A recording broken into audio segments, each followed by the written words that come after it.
prosperity. Number one is the universal system. And then number two is the divine system.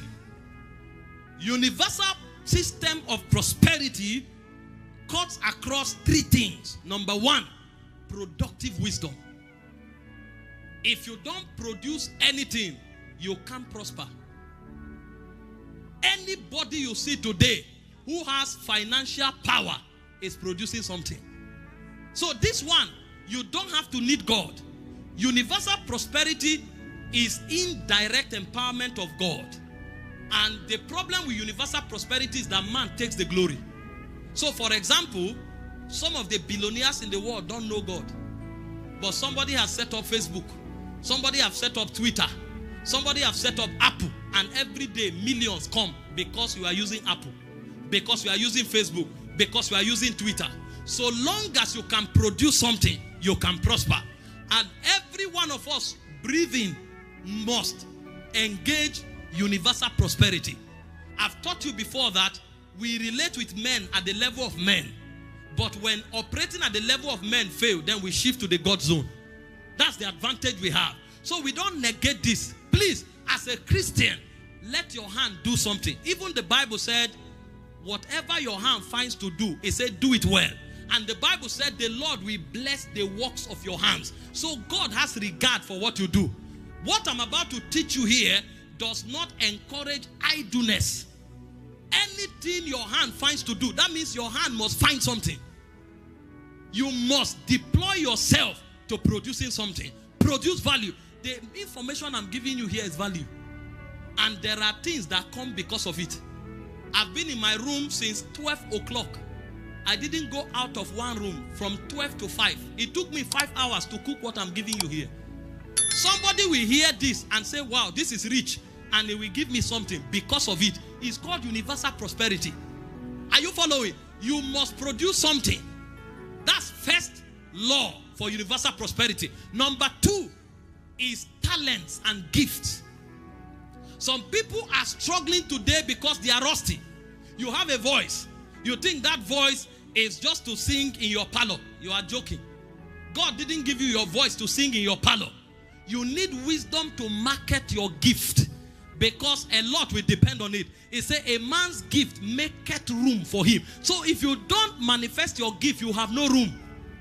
The degree of empowerment you enjoy is the degree to the manifestation of your gift. And this one is not about God. God gave it generously to the whole creation, because every flesh is an offspring of God. I was reading something yesterday and they said a boxer fought for 20 minutes. 5 minutes. The whole fight was for 5 minutes. And he made $50 million. That's gift. That's the excellency of gift. What a gift can give you in minutes, hard work won't give you in a lifetime. $50 million. Anthony Joshua. 5 minutes of fight. Which institution can pay that? No one. Only gift and talent can pay that.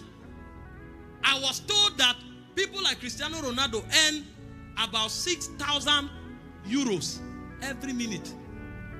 And I'm wondering, I tell you, what he earns in a day, you can put all the professors in one school together, they won't earn it. See, hard work is good, but wise work is better. That's why you need to deploy your gift. Don't joke with what I'm telling you.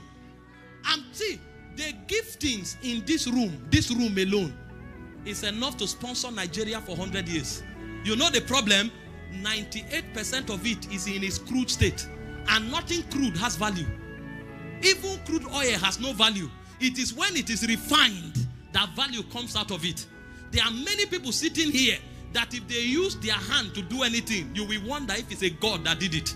There are many people here, if they sing and you hear their voice, but the devil has put a cast on them, so they never deploy that gift. And they are moving around begging and saying they are helpless. So when they approach God and say they are helpless, God is wondering, you are a good man. Who told you you are helpless? What you need is to refine it. And this is why you hear messages like this, to stir you to go back to what you have. You will be shocked. Look at Nigeria. How did we shift in the media world? Suddenly some boys emanated from worry and started making people laugh. And from making people laugh, they turned it to an organization. And today they are all millionaires. See, God is not taking the glory, but it's a universal prosperity. So that even the man who is godless can be blessed. That's the level of God's generosity. So he puts a gift in everybody. There is nobody seated here today who has no gift. And if that is the case, nobody here has an excuse to be poor. It doesn't matter the family you came from. You can be born poor. It's not your fault. But if you remain poor, you are the person to blame, not even the devil. Because every one of us here is multi-gifted. The problem is we are not paying the price to refine it. Every time refining is in view, there is a lot of suffering and pain. If crude oil is to be refined, different products come out at different temperature. Petrol does not come out at the same temperature as butane. Butane comes out at a different temperature, or the whole liquefied natural gas. They come out as at a different temperature. Petrol comes out at a different temperature. Diesel comes out at a different temperature. You know what that means? If you expose yourself to pressure, value will come out. But it's the degree to which you expose yourself that will determine what comes out. So somebody may have diesel, petrol, bitumen, and liquefied natural gas. He will produce only diesel. And his life will operate at the level of diesel. If you want more influence, if you want more glory, expose yourself to more pressure. It may take hours of reading. It may take years of mentoring. It may take years of study. It may take years of apprenticeship. But by all means, put yourself under that pressure. Every pressure refines you. And your gift becomes sharper. I've taught you before, Gentiles come to your light. But kings, they don't care about your light. It is the brightness of your rising. So your gift must make you stand out for you to command certain level of influence. When you hold my hands, everything